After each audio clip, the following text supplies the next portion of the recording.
ورباد نکړم. او که داسې موټرواني څنګه دی؟ دونه قسمت زموږ چېرته دی؟ قسمت د نشته.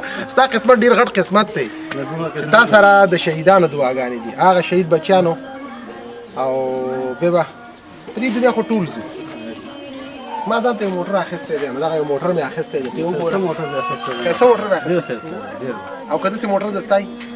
ما ورته مخکې دونه قسمت هم نه لري. واه واه واه، قسمت څنګه نه لري؟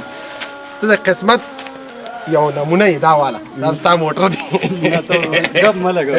ګپ نه دی، دا ګاډی ستاسو دی بچیه، ښه دا به خپله نفقه پیدا نه کړي. منم انجینر صاحب، ټوله پوه شوې، د دې لایقت موږ نه لرو. ول ته ډېر شي لایقت لري. الله دې تا باندې د خاص رحم وکړي. الله دې ستاسو بچیانو ته جنت فردوس او الله دې تاسو ته د زړه صبر او الله دې تاسو ته ښایسته ژوند درکړي. په دې باندې به خپل حلاله نفقه پیدا کړي او خپل حلال مزدوري به کوي.